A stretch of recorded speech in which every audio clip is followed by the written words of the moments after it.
இம்சை 13. தேஜுவை நினைத்து கலங்கிய மனம் அவளை முதன்முதலாக பார்த்த நாளை நோக்கி சென்றது.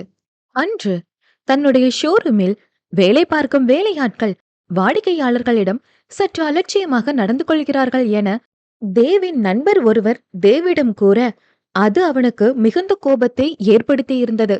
அரவ், நீ நம்ம எம்ப்ளாய்ஸ் கஸ்டமர் கிட்ட எப்படி நடந்துக்கிறாங்கன்னு இனி நல்லா வாட்ச் பண்ணு. இன்னைக்கு நானே நம்ம ஷோரூம் போக போறேன் என்றதும், அண்ணா நீங்களா என ஆரவ் வியப்பாக கேட்க, ஆமா ஆரவ், உன்னதானே எல்லாருக்கும் தெரியும். என்ன யாரும் நேர்ல பார்த்ததில்லல்ல. இன்னைக்கு நான் ஒரு கஸ்டமர் மாதிரி போய் என்ன நடக்குதுன்னு பார்க்க போறேன் என்றவன் சாதாரண உடை அணிந்து ஒரு வாடிக்கையாளரைப் போல நண்பன் கூறிய தன்னுடைய கிளை ஆடையகத்திற்கு சென்றான். ஒரு வாடிக்கையாளரைப் போல தனக்கென ஒரு ஷூட்டினை தேர்வு செய்து கொண்டே அங்கு நடக்கும் விடயங்களை கண்காணித்துக் கொண்டிருந்தான். வேலையாட்கள் அனைவரும் பரபரப்பாக இயங்கிக் கொண்டிருக்க, அப்போது அவன் அருகில் வந்து நின்ற பெண்ணொருத்தி, எக்ஸ்கியூஸ் மீ சார், எனக்காக ஒரு ஹெல்ப் பண்ண முடியுமா என கேட்கவும் சலிப்புடன், என்ன என்பது போல் திரும்பியவன் முன்பு நின்றிருந்தாள் தேஜஸ்வினி. கள்ளம் கபடமற்ற மலலை போன்ற அவளது புன்னகையிலும் வசீகரிக்கும் தோற்றத்திலும் முதல் பார்வையிலேயே அவனை ஈர்த்திருந்தாள். அதில் தன்னை மறந்து அவன் நிற்க, அவள் மீண்டும் எக்ஸ்கியூஸ் மீ எனவும் அதில் சுயமடைந்தவன் எஸ் என்றான் சற்று தடுமாற்றத்துடன். நான் ஒருத்தருக்காக ட்ரெஸ் வாங்க வந்தேன். அவர் என் கூட வரல. கிட்டத்தட்ட உங்க உயரம்தான் இருப்பாரு. நீங்க இத கொஞ்சம் ட்ரை பண்ணினீங்கன்னா எனக்கு செலக்ட் பண்ண ஈஸியா இருக்கும்.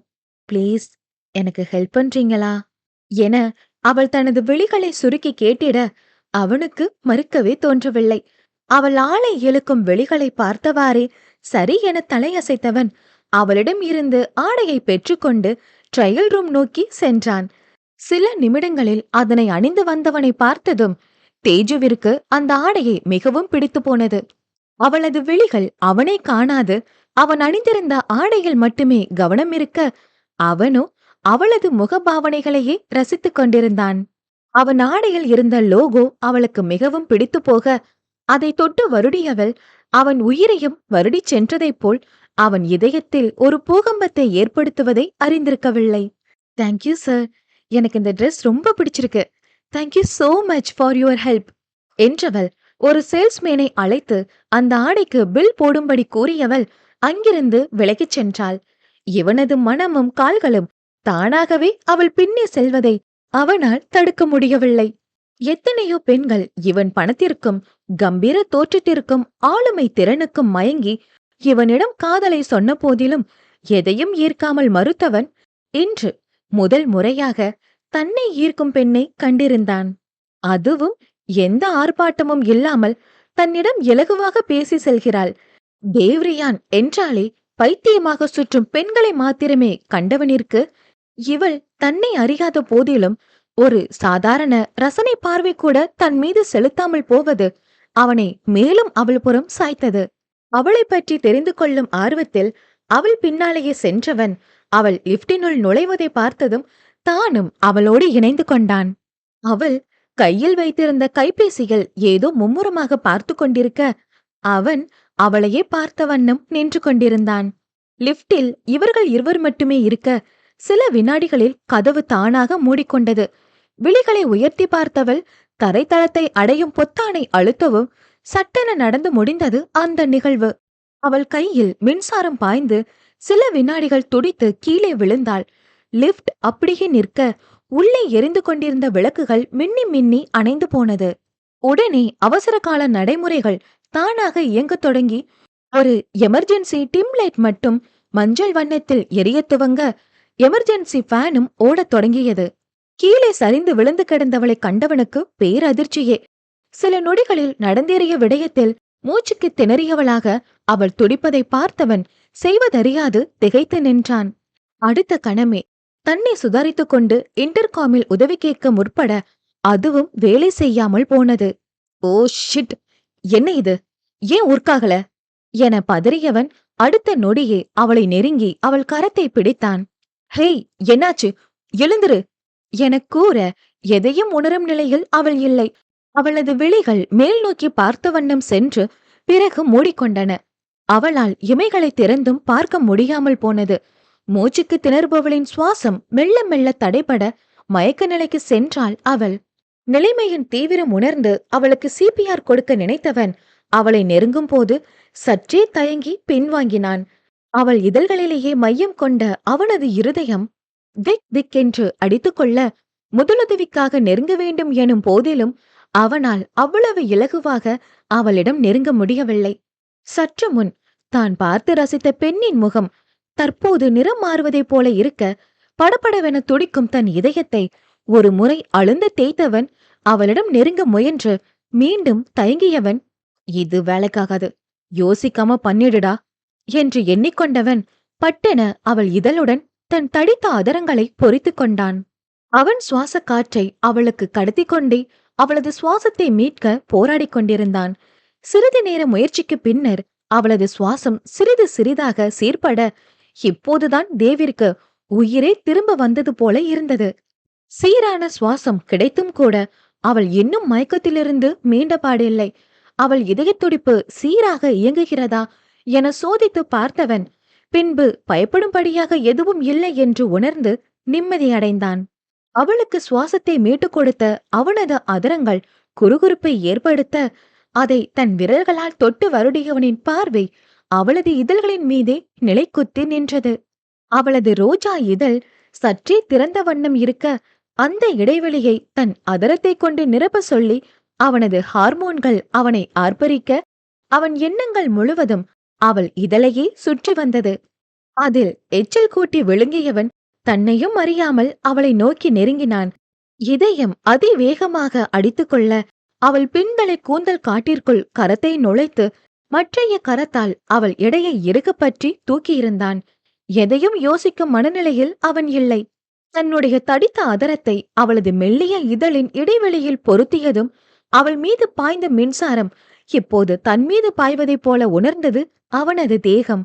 இமைகள் தானாக மூடிக்கொள்ள மென்மையாக ஆரம்பித்த அவனது இதழ் முத்தம் உணர்ச்சிகள் கட்டவிழ்ந்து தன் ஆதிக்கத்தை அவள் இதழ் மீது செலுத்திக் கொண்டிருந்தது.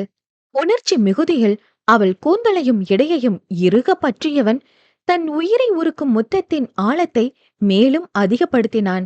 வினாடிகளை தாண்டி நிமிடத்திற்கும் மேலாக நீடித்த முத்தத்தில் லயித்திருந்தான் தேவ். இதுவரை வாழ்வில் உணராத உணர்ச்சிகளை தேஜு மூலம் அவன் உணர்ந்து கொண்டிருந்தான். விலகும் எண்ணமே இல்லாமல் முத்தமிட்டுக் கொண்டிருந்த நிமிடம் லிப்ட் ஒருமுறை அதிர்ந்து பின்னர் டிங் என்ற ஒளியுடன் எல்லாம் பழைய நிலைக்கு திரும்ப அதில் சுயம் பெற்றவன் சட்டென அவளை விட்டு விலகி நின்றான். தான் செய்த காரியத்தை உணர்ந்தவன் பட்டென தன் நெற்றியில் அரைந்து கொண்டு, என்ன பண்ணிட்டு இருக்க தேவ் நீ? ஓ மை காட், நான் என்ன பண்ணிட்டேன் என அவன் புத்தி அவன் செய்த காரியத்தை உணர்த்த மனம் குற்ற உணர்வில் குறுகுறுத்தது. அதே தருணம் லிப்டின் கதவு திறக்கப்பட வெளியே நின்றிருந்தான் ஆரவ். சுற்றியிருந்த அனைவரும் இவனை வேடிக்கை பார்த்த வண்ணம் இருக்க, அண்ணா உங்களுக்கு ஒண்ணும் இல்லையே என பதறிய ஆரவிடம், எனக்கு ஒண்ணு இல்ல ஆரவ் என தேஜுவை தன் கைகளில் ஏந்தி கொண்டவன் வேக எட்டுக்கள் வைத்து ஆரவின் அறையை நோக்கி அவளை தூக்கிச் சென்றான். ஆரவின் ஓய்வறையில் மெத்தை மீது படுக்க வைத்துவிட்டு கண் அசைவில் அவனை அழைத்த தேவ், ஷாக் அடிச்சதுல மயங்கிட்டா. என்ன வேலை பாக்குறாங்க இவங்க எல்லாம்? ஷாக் அடிக்கிற அளவுக்கு தான் இவங்க வேலை பாக்குற லட்சணம் இருக்கு. இங்க நடந்த விஷயம் வெளியில தெரியாம பாத்துக்கோ. டாக்டர் வர சொல்லி இவளுக்கு ட்ரீட்மெண்ட் கொடுக்க சொல்ல ஆரவ். தென் இன்னொரு விஷயம், இவ எனக்கு ரொம்ப முக்கியமானவ.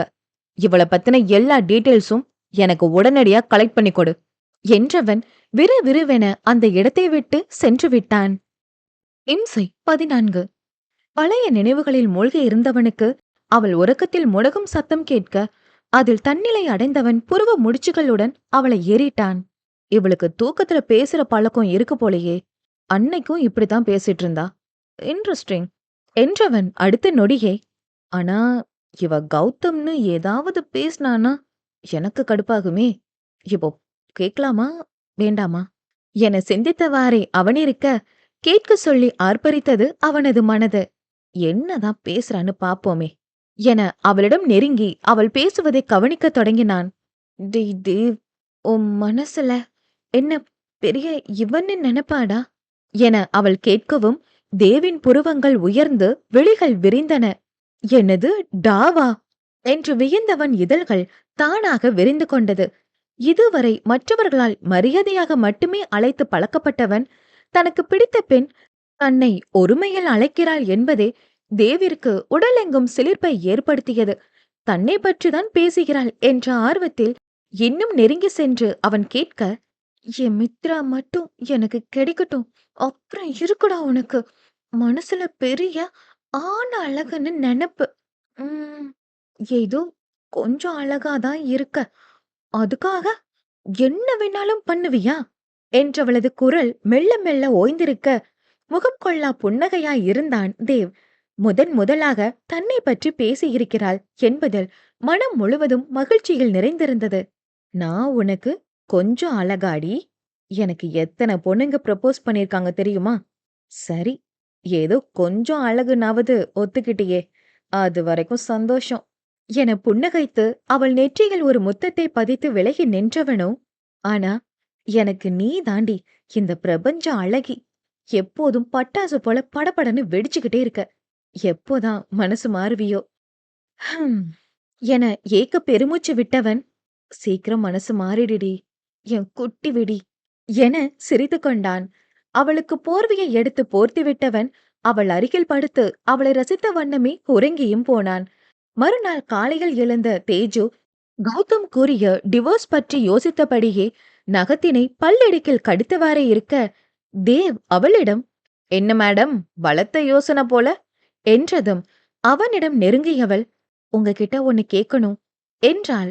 அதில் புருவத்தை சுருக்கி என்ன என்பது போல் அவன் பார்க்க, ரொம்பவும் யோசிக்காமல் பட்டென, எனக்கு உங்ககிட்ட இருந்து டிவோர்ஸ் வேணும் என்றாள். தேவின் முகத்திலோ புன்னகை மறைந்து கடுமை கூடியது. கோபத்தில் கை முஷ்டிகளை இறுக மூடியவனுக்கு இவள் கௌதம் சொன்னதால்தான் கேட்கிறாள் என்பதும் புரியாமல் இல்லை. பொறுமையை இழுத்து பிடித்து தன் மூரல்களை கடித்தவாறே, ஏன் உனக்கு டிவோர்ஸ் வேணும் என கேட்க, அவனின் கோபமான முகபாவனையில் சற்று தடுமாறியவள் பின்பு தைரியத்தை வரவழைத்துக் கொண்டு, இது என்ன கேள்வி? என்னோட விருப்பம் இல்லாம என்ன கல்யாணம் பண்ணிக்கிட்டீங்க, என் ஃப்ரெண்டு மித்ராவை கடத்தி வச்சிருக்கீங்க, உங்ககிட்ட டிவோர்ஸ் கேட்காம வேற என்ன கேட்பாங்க என்றாள். நேத்து வரைக்கும் கேட்கலையே, என்னைக்கு என்ன திடீர்னு என்றவன் அவளுக்கு மிக அருகில் நெருங்கி வர, அவள் பின்னோக்கி சென்றவாறே, எதுவா இருந்தாலும் அங்கே நின்னு பேசுங்க, கிட்ட வர்ற வேலையெல்லாம் வேண்டாம். அவன் தன்னை நெருங்க நெருங்க மனம் பதறியது தேஜுவிற்கு. தன்னை விட்டால் போதும் என்ற மனநிலைக்கே வந்துவிட்டாள். இருந்தாலும் பயத்தை வெளிக்காட்டிக் கொள்ளாதவள், இப்போ என்ன, எதுக்கு இப்படி பாக்குறீங்க என்றபடியே அவள் கதவை திறந்து கொண்டு ஓட பார்க்க, அவள் கரத்தை இறுக பற்றியவன், நீ ஒரு வாரத்துல டிவோர்ஸ் பேப்பர்ல சைன் வாங்கி இருக்கணும்னு யாரும் இனிமே உன்கிட்ட கேட்க மாட்டாங்க.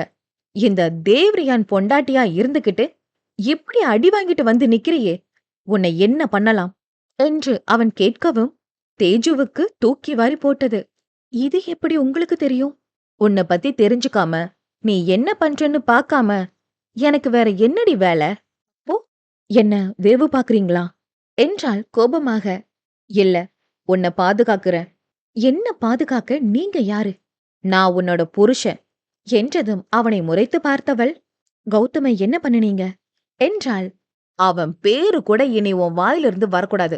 மீறி வந்தா என ஆள்காட்டி விரல் கொண்டு எச்சரிக்கும் போதே, மித்ராவை ஏதாவது பண்ணிடுவீங்க அதானே? அப்படியே வச்சுக்கோ. எனக்கு தேவை அவன் பேரு கூட இனிமே உன் வாயிலிருந்து வரக்கூடாது, அவ்வளவுதான். அவள் மௌனமாக நிற்க, இதற்கு மேல் அவள் இங்கேயே நின்றால் ஏதாவது கூறிவிடுவோம் என்றெண்ணியவன், இங்கிருந்து போ என சொன்னதுதான் தாமதம். விட்டால் போதுமென கீழே ஓடி வந்து விட்டாள். பார்வதி அம்மாள் வேலையாட்களிடம் பேசிக் கொண்டிருப்பதை பார்த்தவளுக்கோ, தன்னிடம் அன்பாக நடந்து கொள்ளும் ஒரே ஜீவன் இவர்தான் என்று தோன்றியது. அவரிடம் சென்று உதவி கேட்டால் என்ன என்றெண்ணியவள், அத்த என்றழைக்க, அதில் திரும்பியவர், வாம்மா வந்து உட்காரு என்று தானும் அவளுடன் சேர்ந்து கொண்டார். அவர் முகத்தில் எப்போதும் ஒரு புன்னகை இருந்து கொண்டே இருந்தது. வந்த நாட்களில் இருந்து பார்வதியின் அன்பில் நனைந்து கொண்டிருந்தாள் தேஜு. இதுவரை மித்ராவைத் தவிர யாரிடமும் நெருங்கி பழகாதவள் தேவுடைய அன்னையின் உண்மையான அன்பை விரும்பியே ஏற்றாள். இப்படி ஒரு அம்மாவுக்கு இப்படி ஒரு ரவுடி பைய, ச்சே, இப்போவே உங்க புள்ள என் ஃப்ரெண்ட கடத்தி வச்சுக்கிட்டு என்ன மிரட்டுறான். அவள காப்பாத்தி கொடுங்கன்னு கேட்கலாம் போல இருக்கு. ஆனா, இவங்க கிட்ட எப்படி கேட்கறது? கேட்டா எனக்கு உதவி பண்ணுவாங்களா? இல்ல பிரச்சனை பெருசாகுமா? என்று ஏதேதோ எண்ணியவள் பேச்சை ஆரம்பிப்பதற்காக, "ஆரவ் எங்க அத்த?" எனக் கேட்க, "அண்ணனும் தம்பியும் எப்போதும் கோந்து போட்டு ஒட்டுன மாதிரி சுத்துவானுங்க. நானும் வந்ததுல இருந்து பாக்குறேன். இந்த ஆரவ் பையன் வீடு தங்குறதே இல்ல. இவனும் அவனும் தனித்தனியாவே இருக்கானுங்க. நானே தேவ்கிட்ட விசாரிக்கணும்னு இருக்கேம்மா." என்றதும் தேஜுவிற்கு திடீரென ஒரு யோசனை பிறந்தது. எனக்கு தெரிஞ்சு இந்த கல்யாணத்துக்கு முன்னாடி வரைக்கும் ஆரவ் கிட்ட எப்போ பேசினாலும் அண்ணா கூட இங்க இருக்கேன் அங்க இருக்கேன்னு தான் சொல்லிக்கிட்டு சுத்திக்கிட்டு இருப்பான். இப்போ எந்த நேரமும் எங்கேயோ போயிடுறானே. ஒருவேளை மித்ராவை கடத்தி வச்சிருக்க இடம் இவனுக்கு தெரிஞ்சிருக்குமோ? ஆரவுக்கு தெரியாம எதுவும் நடக்க வாய்ப்பில்ல. எப்படி நான் இத மிஸ் பண்ணினேன் என சிந்திக்கும் போதே பார்வதி அம்மாள் அவள் சிந்தனையை கலைக்கும் விதமாக, "என்னம்மா ஏதோ தீவிரமா யோசிச்சுக்கிட்டு இருக்க?" "அது ஒண்ணும் இல்ல அத்த. நீங்க எப்படி என்ன எந்த கேள்வியும் கேட்காம உங்க மருமகளா ஏத்துக்கிட்டீங்கன்னு தான் யோசிக்கிறேன்." என்றதும் இதழில் மென் புன்னகையுடன், "எல்லாம் என் மகன் தேவ் மேல இருக்க நம்பிக்கைதாம்மா. என் தேவ் எது செய்யறதா இருந்தாலும் அதுல நிச்சயம் ஒரு காரணம் இருக்கும். அவன் ரொம்ப நல்லவம்மா. வேலை, பிசினஸ் இதுல தான் கண்டிப்பா இருப்பான். ஆனா அவன சுத்தி இருக்கிறவங்கள எப்போதும் ரொம்ப நல்லா பாத்துப்பான்." என கூற, தேஜுவோ, "ம், ரொம்ப நல்லவன் தான்" என வாய்க்குள்ளேயே முனங்கிக் கொண்டு, "ஆமா அத்த, ரொம்ப நல்லவர் தான்" என்றாள் புன்னகைத்தவாறே. பிறகு அவரிடம் இருந்து விடைபெற்று வீட்டை விட்டு வெளியேறும் போதே, "நாளைக்கு ஆரவ் வெளியில போகும்போது எப்படியாவது அவன் போற இடமெல்லாம் ஃபாலோ பண்ணி போகணும். மித்ராவ பத்தி ஏதாவது க்ளூ கிடைக்கலாம்" என்றெண்ணியவாறே சென்றாள் தேஜு. அதே தருணம் இங்கு மித்ராவோ ஆரவிடம், "என்ன நடந்துச்சு? என்ன இங்கேயே இருக்க சொல்லிட்டு போனீங்க? அந்த கௌதம என்ன பண்ணுனீங்க?" என ஆர்வமாக கேட்டாள். "கௌதம் இனிமேல் தேஜு அண்ணிய வாழ்க்கையில நினைச்சே பார்க்க மாட்டான். தேவண்ணா அப்படி ஆக்கிட்டாங்க" என நடந்த எல்லாவற்றையும் கூற, மித்ராவின் மகிழ்ச்சிக்கு அளவே இல்லை. "அப்படியா? Thank you thank you thank you so much" என்றவள் அவனை இறுக அணைத்து கன்னத்தில் அழுந்த ஒரு முத்தம் பதித்தாள்.